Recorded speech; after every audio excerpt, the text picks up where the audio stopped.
Ladies and gentlemen, welcome to one more monthly cultural meeting of ΕΛΛΗΝΩΝ ΤΕΧΝΕΣ.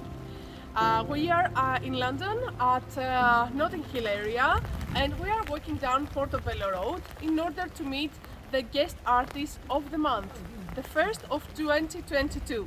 It's a typical London day. As you can see, it's quite cold, and we are happy and excited to go and meet the lovely Beatrice Hyde, actress and playwright. As you already know, the Hellenic Institute of Cultural Diplomacy in the UK invites each month in the cultural meetings ΕΛΛΗΝΩΝ ΤΕΧΝΕΣ a Greek artist that works and creates art here in the UK. Follow me to meet the lovely Beatrice.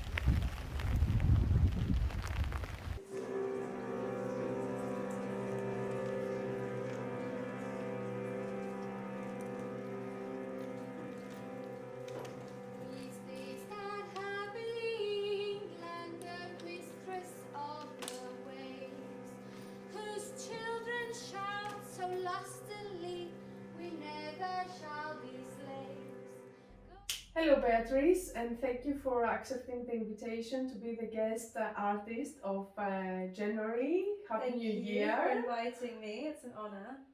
I know you were born here, your mom is Greek and your daddy is from England. From the UK. Would you like to tell us a few things about it? Yeah, so I grew up in London, around West London actually, but I've always had a really strong sense of my Greek cultural heritage, with my mum being Greek and all of her side of the family being in Greece. Every summer and every New Year's we'd always go to Greece to visit family there. And growing up I used to go to Greek schools on Saturday. Oh wow! Hagia Sophia and Bayswater. That's So amazing. we do the Greek dancing, the Greek singing, Greek food. So I always was, around other Greek English kids my age who also wanted to get that sense of their heritage growing up too. And yeah, my last name is actually Hyde, but people told me at drama school it's going to be difficult for people to pronounce it or remember it, so I've gone with Hyde as my stage name, but I've still kept Hyde as my legal name because it feels like it's an important part of my identity. That's very interesting. So you are really connected to your Greek roots. Are you moving to Greece soon? It's not in the immediate plan, but I would love to at some point, definitely. I know my mum did after she went to university, and she went to live in Greece for a while, and she was studying to actually be a translator. And I think that's when she really connected with the Greek language more as well. Yeah, true. Nice. So you are an actress and a playwright.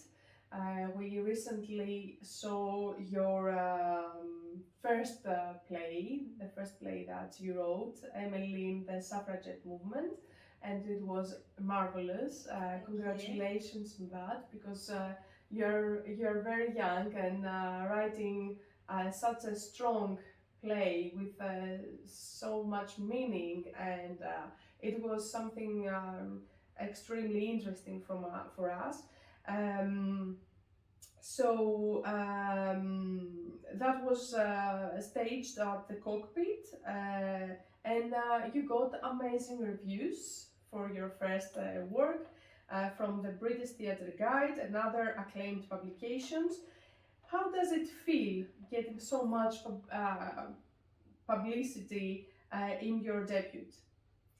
It's been honestly the most rewarding experience of my life to put on this production. That has been a real passion project of mine for so many years. I started originally conceived of the idea 5 years ago, and it's taken so much work, so much research, so much development to keep working on it, keep redrafting, keep coming back to it. And what was so rewarding about this process was the collaboration, all of the work of all of the all-female creative team who are incredible, from the set designer to the costume designer, that presenting their ideas to me, and Tessie with Theatre Lab and her incredible visual visual imagery that she creates. And then I was also on the panel auditioning for the other actors, and it was just incredible to see all the talent that came in and what people brought to these roles that for me had been, you know, black and white on paper or on the screen for so long, but to have colour and life being brought to it, I just wanted to soak up every minute, and it was really special to get to be part of it as an actor as well, because I originally have always trained as an actor. I went to Arts Ed growing up, the Performing Arts School, where you do vocational classes alongside your academic studies. And then I went and did a drama and So you knew from a really early age that you wanted to be an actor? Yeah, that's I did. Really interesting. I did. I know my dad has video footage of me as a little kid, always dressing up, always singing and dancing, even getting on tables in restaurants. Like it is important that you had their support, and they immediately noticed that and guided you to the right way. Yeah, absolutely. Because that saves you a lot of energy and time. Yeah, because I know that it's not so easy for a lot of people. Their parents, you know, understandably can be worried that it's not the most stable financial career paths to choose. But I know that my mum, you know, her twin sister, Catherine Hunter, is. I would mention that definitely, because I know that Catherine Hunter is your aunt and an amazing award-winning, Olivier Award-winning actress, and I bet that was a huge role model for you. And I would like also to tell me how much she influenced you in this path. Absolutely, she's always been an incredible role model to me. I remember some of my first experiences of theatre were going to the Globe and seeing her playing Richard III, seeing her playing King Lear, you know, and she's a petite woman, and she's there playing these huge, massive, powerful male parts, and it was really inspiring to me to think, wow, that is possible. You're not limited as a woman to only playing the roles that, you know, often can seem less developed, less kind of weaker, or like just the counterpart to the man.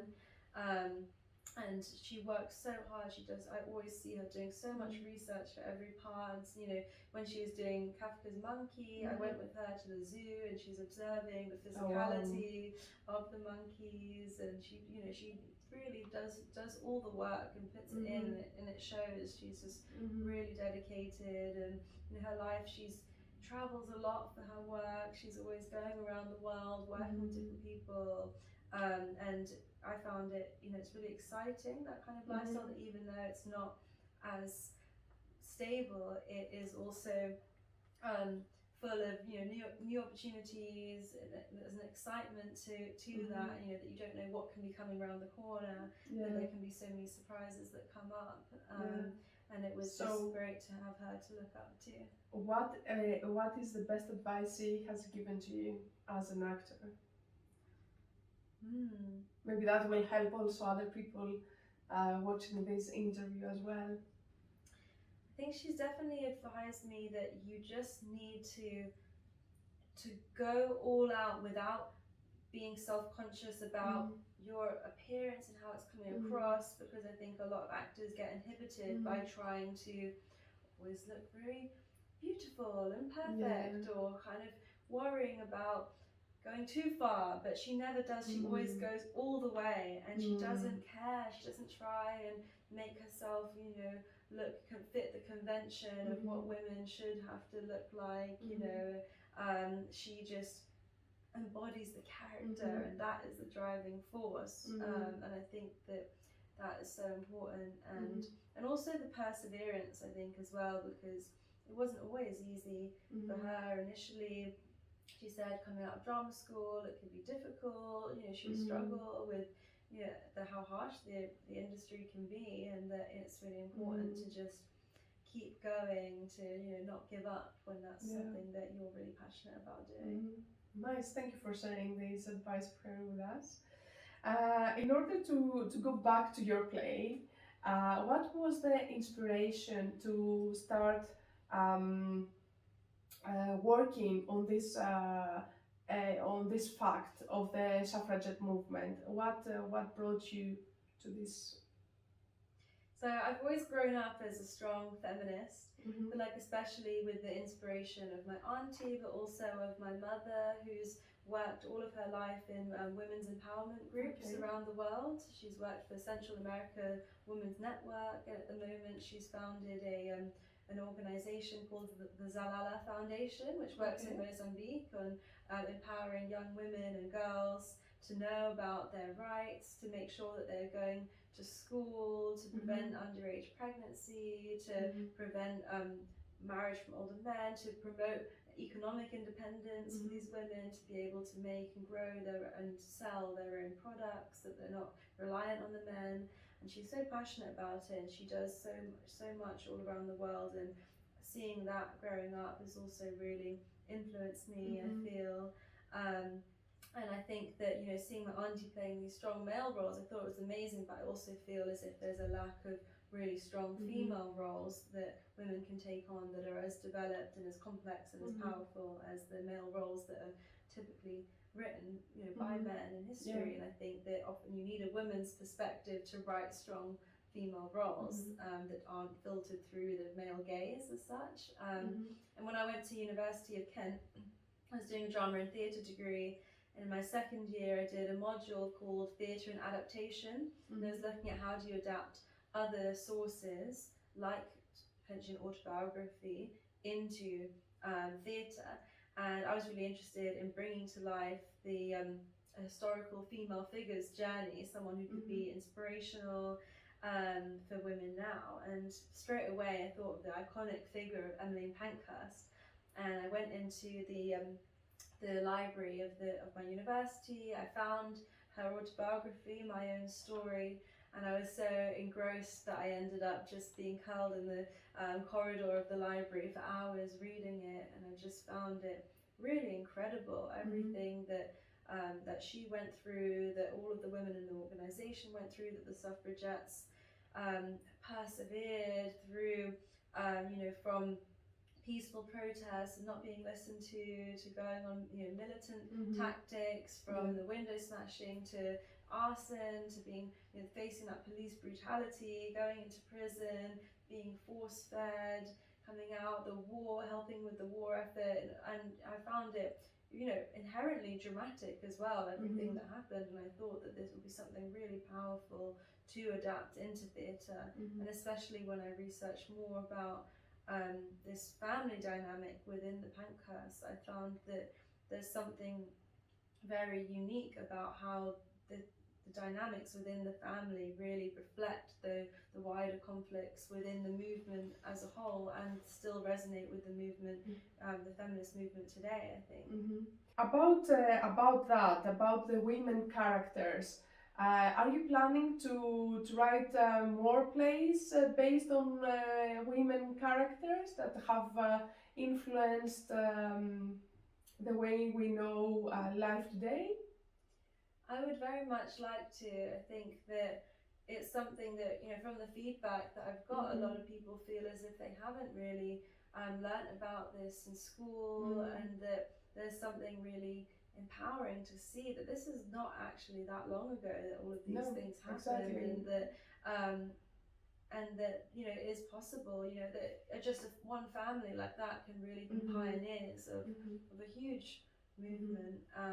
And I would love to continue to bring those stories to life. I know that Tessie Theatre Lab was had been discussing the idea of doing some kind of trilogy, also looking at Rosa Luxemburg and Frida Kahlo.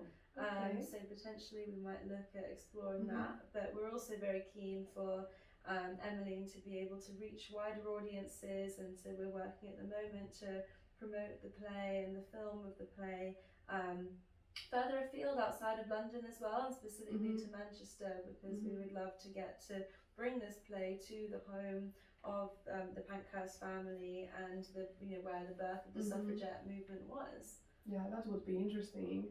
How much the great granddaughter of Emmeline Pankhurst, Mrs. Pankhurst, affected your play?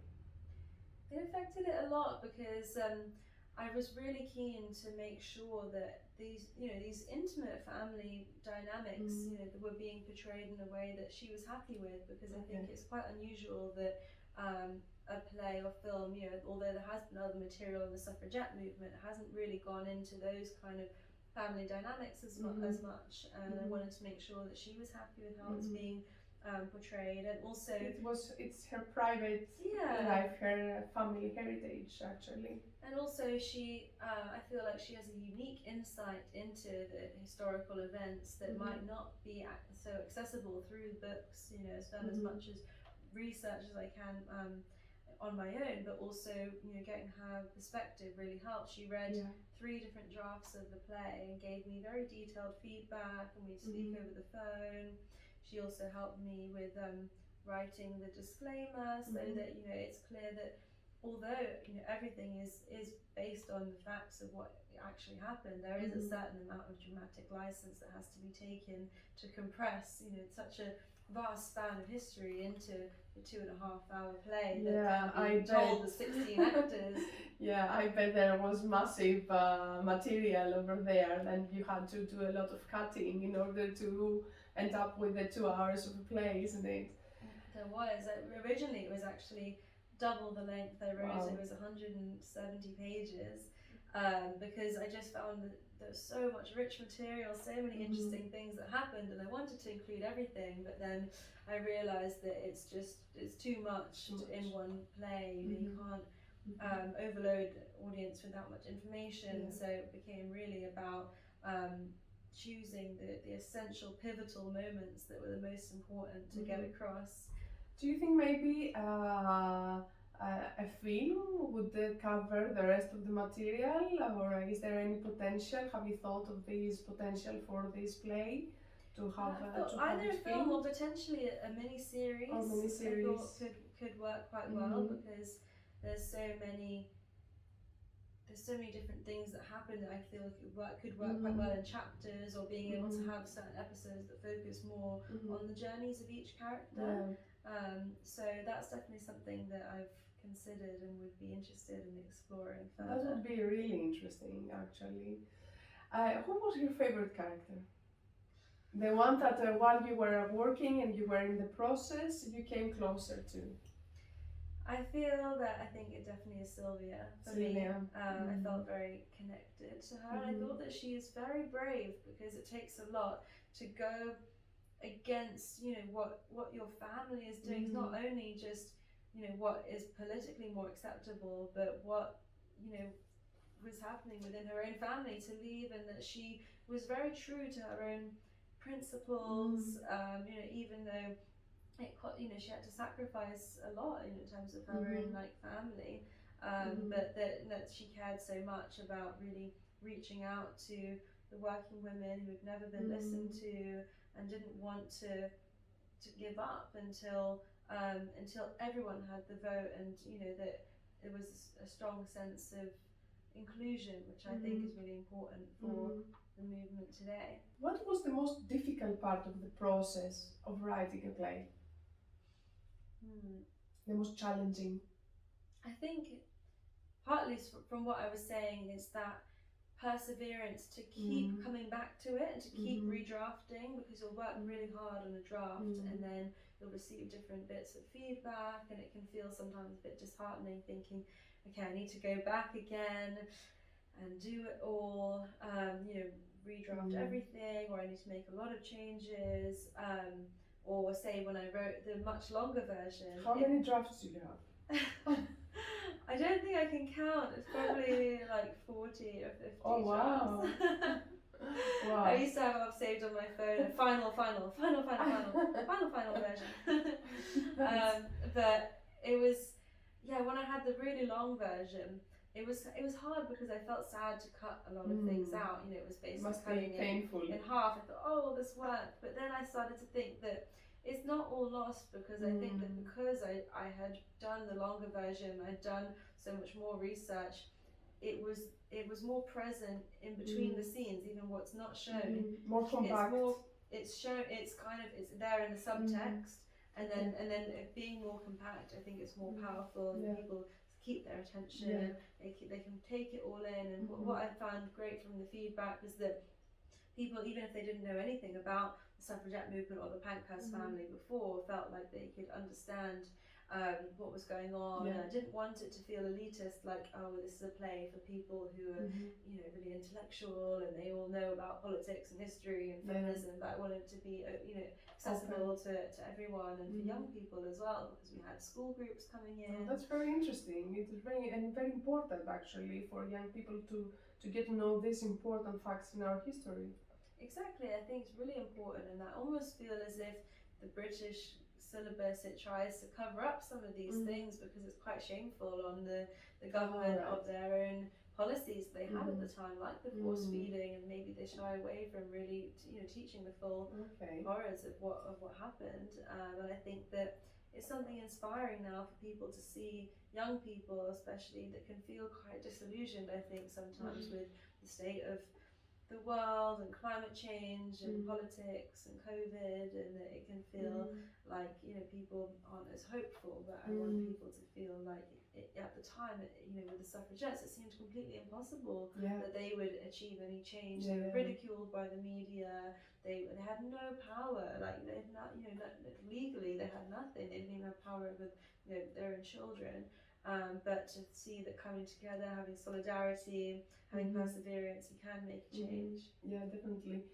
Although you are very young and you have achieved so many so far, what are the mistakes you would suggest someone should avoid if they want to enter in this industry? I think in terms of like an attitude going into it, avoid thinking of it in a linear way, thinking of it in a way of imagining that you'll achieve everything you want to straight away, because I definitely think perseverance is very important, to not give up. That if you want to achieve something, you have a goal, it's not going to necessarily be easy because it's a very competitive industry and there's so many people out there with their own visions and dreams, and that it's the people who keep going that I think will eventually have their dreams realized. And I think it's important to really nurture those relationships that you have with people, and people often think of networking as, you know, you're here and the people you want to network with are all up here, but it's like it's your fellow colleagues, your collaborators, people that you study with, people that you work with, you collaborate with, and then, you know, these are all really important relationships in terms of nurturing those, that so that you can have those kind of special collaborations. And I think also not narrowing yourself down to thinking of one particular route as the only thing that you can do. So initially I always thought I'm pursuing acting, and I never even thought about writing. I didn't have that in my mind when I was at Arts Ed growing up, or when I started university. But I think going to do drama at university, rather than straight away going to a drama school where it would be acting training specifically, allowed me the chance to explore other avenues and all of the different potential career paths within the theatre industry. And so I think that having an open mind is really important, so that you can find what, you know, other talents and interests you might have that you might not have initially really known about, and giving yourself the chance to explore those and not narrow yourself off. Despite your Greek roots, you were born and bred here in London, as you told us before, and you have a strong artistic education from little age. So how, as a UK citizen, how difficult has been for you the experience to enter in this industry so far? And how difficult is it for women, or is it more difficult for women to enter in this industry? I think that it is more difficult for women, specifically also because there's more competition in terms of, I think there's more women who are trying to get into the industry, and whether that's because there's more women who are, you know, artistically inclined, or whether that's also because of a certain stigma against men that maybe would want to pursue that, but then don't feel like it's as socially acceptable for them, to not get a proper job and be the breadwinners. Because I think that feminism goes, it also, it's about promoting equality for men and women in terms of men not having these kinds of limiting perspectives on them in terms of their own roles too. But yeah, I think that it's definitely difficult for women in terms of, say, auditioning for drama school. I knew that there was at least 3 times more women who were auditioning than men, and I think that coming out of drama school, coming out of the education system, it can feel you're quite thrown into the deep end, and suddenly you're out there in the world, and you have to balance trying to make an income, often from other sources of employment as well, because especially starting out, most actors, writers, freelance creatives are not going to be able to make all of their income purely from those avenues. So you're also probably going to be having different jobs. I've had a variety of different jobs, working within a luxury cinema or a West End theatre, or working in a special education needs school, currently working in a yoga studio, and you're balancing this with also trying to do, apply for things that would get auditions, working with an agent or trying to get an agent, potentially there's often a lot of work out there that's either badly paid or not paid at all in terms of acting work or writing work, and it can be difficult to sort of balance what you want to do for your passion and what is viable to do in terms of continuing to support yourself, paying rent in London, and it's expensive and the cost of living is high, and particularly recently it's been a challenging time to be pursuing this kind of career because of the COVID lockdowns and restrictions. And I came out of drama school, and it was the following year that the pandemic broke out, and then all the theatres were shutting down, and it became a lot more difficult to to really get yourself out there when there's not as many public events going on. But I did find that even sort of over Zoom, there was a lot more opportunities in terms of casting directors and doing playwriting workshops and things. People were offering their time over this online medium, which although it's different, it's not quite the same. It's still provided some great opportunities to connect with people in a difficult time. Have you ever used your Greek origin in this industry? Has it helped you, or you don't say about that? You don't mention it? Well, actually, I did this web series called Gentrification by Canopy Productions, and there I was playing a Greek maid called Aphrodite. Oh, really? Yeah, and I had to speak some Greek in that, and I think that helped me in terms of being able to have that I can learn some Greek lines, and the accent will come more easily to me and more familiar with it. And also in terms of having the Greek passport, I think is valuable in terms of often productions are looking for people who can travel and in the EU, especially now after Brexit, and that's something that is also considered to be an asset as an actor. Oh, nice. Are you thinking of writing something that has to do with the Greek culture, or have you inspired so far about something that has to do with Greek culture, mythology, themes, subjects from Greece, that is somewhere there in the back of your mind and waits the right moment to grow? Potentially, yeah. I think that especially within Greek mythology, there's so many incredible female characters to explore, and I think that what I find is that a lot of the stronger characters like Antigone or Medusa, taking it on Medea. I got you. Yeah.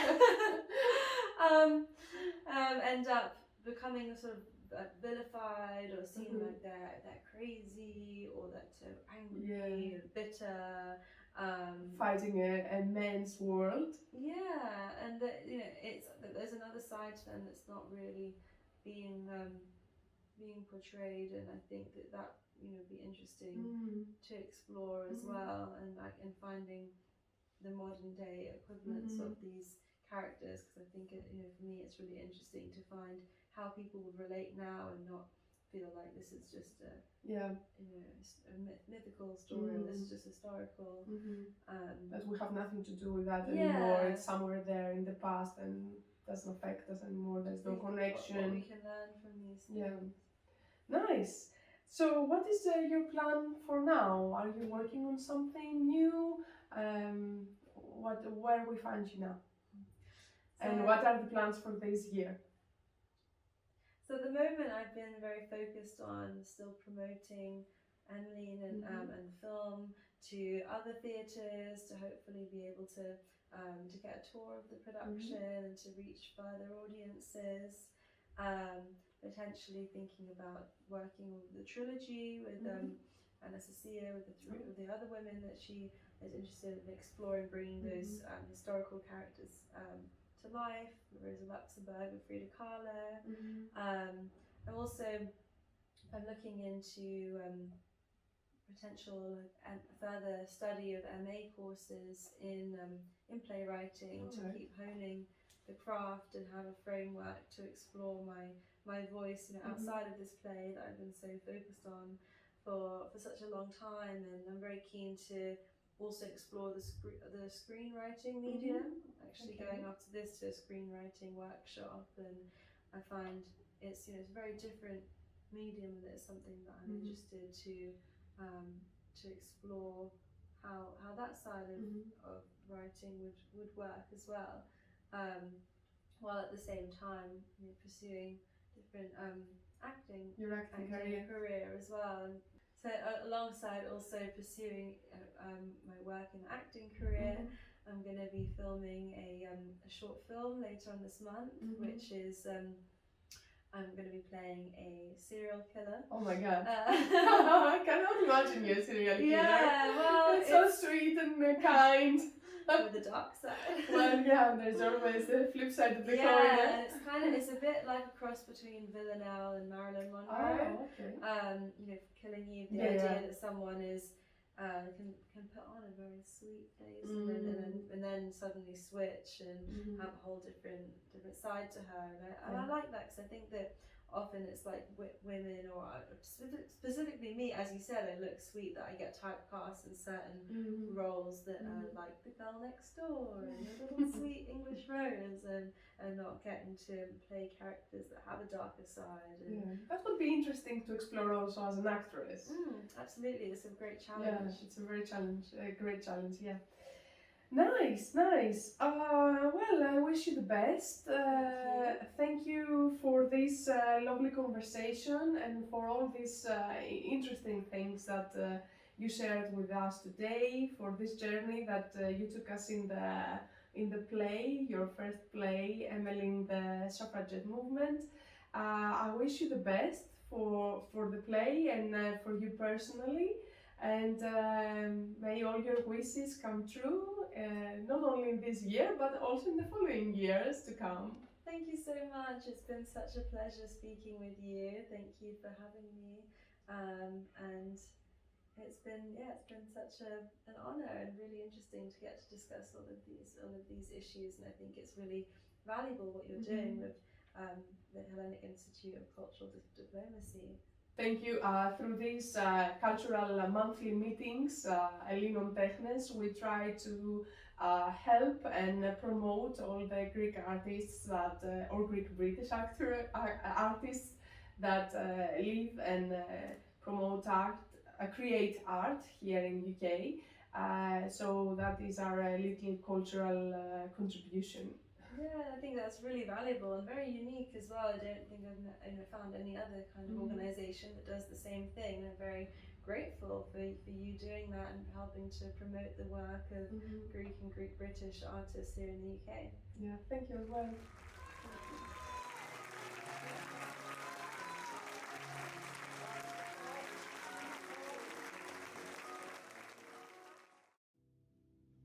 Dear friends of ΕΛΛΗΝΩΝ ΤΕΧΝΕΣ, thank you for watching the very thought-provoking discussion we had with the amazing actress and playwright Beatrice Hyde. Myself and the members of the Hellenic Institute of Cultural Diplomacy in the United Kingdom, we would like to wish you a very happy and prosperous new year. Take care of yourselves and see you soon.